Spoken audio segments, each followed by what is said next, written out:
Hello, hello! Good afternoon, everyone! Nagbabalik na naman ang inyong cute na Tosinera!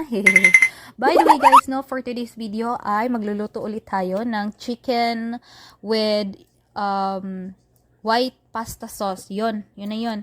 And then, bago yun, i-marinate ko muna yung ating chicken para mas masarap and then mas malasa na din siya, no? So, naglagay ako ng paprika, black pepper, and then itong garlic powder and rosemary na dried, no? So, ayun.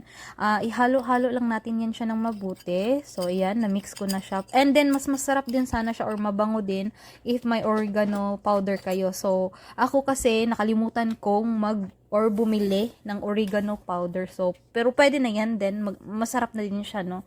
So, ibudbud lang natin sa ating chicken. Ayan, ihalo natin siya ng mabuti. Lamasin natin siya ng mabuti. Kasi sabi nila, masarap daw pag nilamas mo siya ng mabuti, no? Ayan. According to the, yung sa nagluluto talaga, no? So, ako, ginaya ko lang din ito sa ating YouTube University. Facebook University, charing. Kasi alam nyo naman yung atin, hindi ako expert magluto, it's just that nagre-research lang talaga ako, no? So, kinabukasan, lulutuin na natin ang ating chicken at saka yung pasta. Sa other side pala ng pan, nagpakulo na ako dyan ng water kasi ilalagay ko na yung, or lulutuin ko na yung pasta or spaghetti natin, no? And yan, iprito lang din natin itong ating chicken na may marinate kahapon. And, naglagay lang ko ng konting butter. Pwede kayong gumamit ng mantika ha, or yung oil. Ako kasi hindi ako gumamit. Naglagay lang ko ng konting butter dyan. So, ayun. I-golden brown lang natin siya ng kaunti. Tapos, eto guys ha, habang prito ko yung chicken, ang bango. Ang bango niya talaga. Super nakakagutom. So, ayun. I-set aside muna natin siya, no? Kasi, ayun na nga. Golden brown na siya kasi igigisa natin yung ating mga ibang mga ingredients. So ayan, naglagay ulit ako ng konting butter. Ayan na. So yan ang gagamitin ko for sa paggisa, no. So butter lang. Pwede kayong gumamit ng oil ha. It's up to you na yan. So ayan, actually sa nakita ko na video is garlic lang yung ginamit, but ayun, gusto ko maiba. Tsaka mabango din siya at tsaka masarap pag may onion, no. Pwede kayong gumamit ng red onion, pero sa amin ang available is white onion lang. So pwede na yan. And then lutuin lang natin siya ng mabuti and then ilagay na natin itong ating mushroom. Masarap din sana if fresh na mushroom, no. So hindi kasi ako nakapunta ng grocery store, kaya yung partner ko lang yung, or ang asawa ko lang yung pinabili ko, so yan lang yung binili niya, so pwede na rin yan, masarap na din yan. So ayan, naglagay lang ako ng paminta, then ayun, ay pasensya naman, no, kung may tumatahol na aso dyan, kasi may tao sa labas, yan talaga, ganyan talaga yung aso namin, no. And then nilagay na natin yung ating chicken, tapos naglagay ako ng half na Knorr chicken cubes. Ayan na naman siya. Then, naglagay ako ng water. So, pakuluan natin or lutuin muna natin yung chicken natin, no, ng mabuti. Kasi mas masarap pag luto talaga yung chicken natin.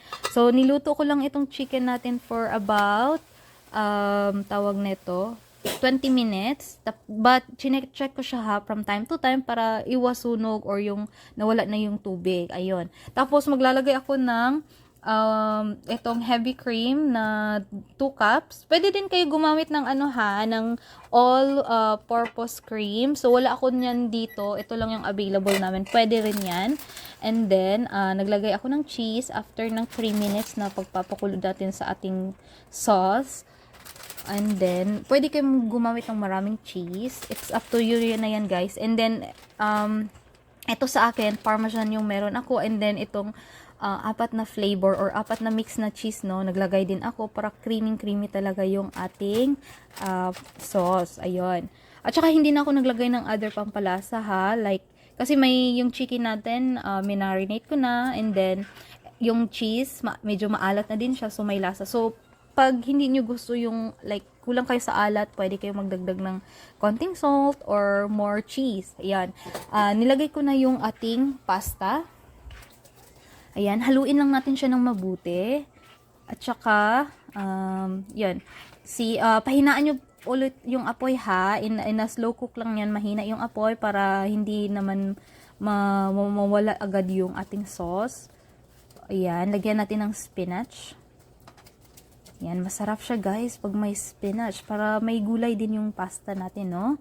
And naglagay din ako nitong ating grape tomato. Kasi supposedly cherry yung bibilhin ko pero parang wala yatang available. Ito lang yung binigay sa amin. So, ayan na. And then, nagluto din ako sa side ng tawag nito, garlic bread. In-air fry ko lang yun siya ng 5 minutes. So, ayun na. Pwede na yan. Tapos, tinawag ko na rin yung asawa ko kasi nandito na siya. Galing work. So, ayun. At saka, by the way guys, dito lang din nagtatapos ang aking voice over, no? Thank you so much for watching and enjoy your hapunan there, wherever you are.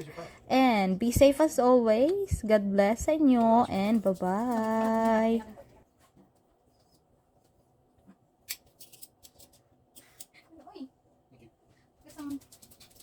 I don't know, it tastes good. I hope so. It is. Just tell me honestly the review, ha? I mean the taste. The bread tastes good. Huh? The bread tastes good. Not the bread! I will not gonna cook anymore if you don't want to tell, if you will not tell me the exact taste. We still have juices here. I mean the sauce.